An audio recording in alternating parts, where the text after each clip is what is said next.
Dans une précédente vidéo, je vous ai expliqué la fois où j'ai été virée d'un bus au Vietnam, au milieu de nulle part, dans la montagne. Mais ce n'est pas la seule anecdote ou mésaventure qui me soit arrivée lorsque je voyageais en bus, et notamment au Vietnam. Bonjour à tous, je suis Stéphanie Langlais du blog ethnotravels.com sur le voyage ethnographique au Pays Basque et en Asie.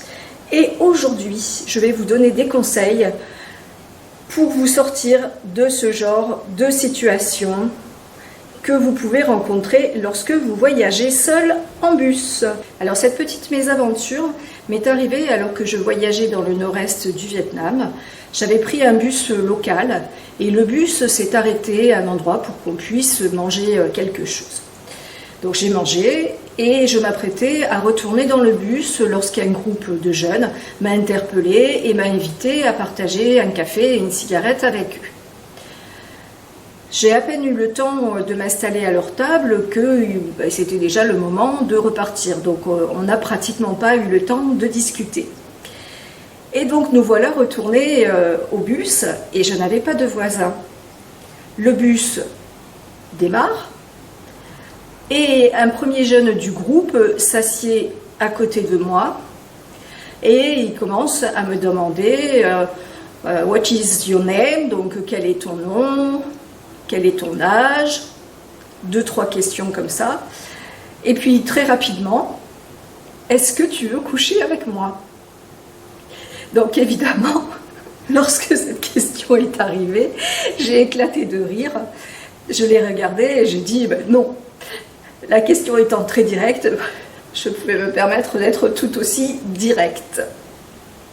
Donc ce garçon est parti. Et un autre jeune du groupe est arrivé, s'est installé à côté de moi. Et exactement la même chose, 1 ou 2 questions, et aussitôt, veux-tu passer la nuit avec moi?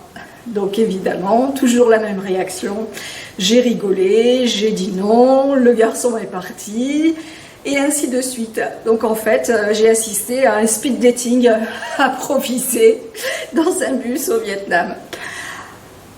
Alors, comment réagir dans ce genre de circonstances? Tout simplement comme je l'ai fait. Ça ne sert à rien de vous énerver. Ça ne sert à rien d'envoyer les personnes sur les roses. Dans la culture asiatique, il est très important de garder la face. Donc la meilleure des solutions, comme pour la plupart des problèmes, c'est de garder le sourire, de garder son calme, et puis d'être aussi direct que la personne l'est. Et en l'occurrence, en le prenant à la rigolade, ça permet à la personne que vous avez en face de vous de garder la face parce que vous faites comme si c'était une plaisanterie et la personne peut faire comme si elle plaisantait tout simplement. Donc voilà, en conclusion, c'était une histoire très courte que je voulais partager avec vous, mais que j'avais trouvé très rigolote au moment où ça m'était arrivé. Et donc, comme je vous le disais, à chaque fois, lorsque vous êtes confronté dans un autre pays à une situation qui est un petit peu délicate, que vous vous faites draguer ou qu'on vous pose des questions qui sont assez inconvenantes, la meilleure des parades, c'est de sourire, c'est d'en rire, de le prendre à la plaisanterie. Et vous verrez que tout se passe toujours très bien.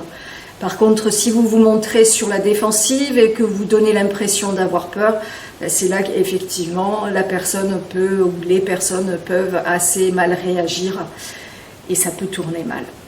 Donc gardez toujours votre calme et votre sourire. À très bientôt.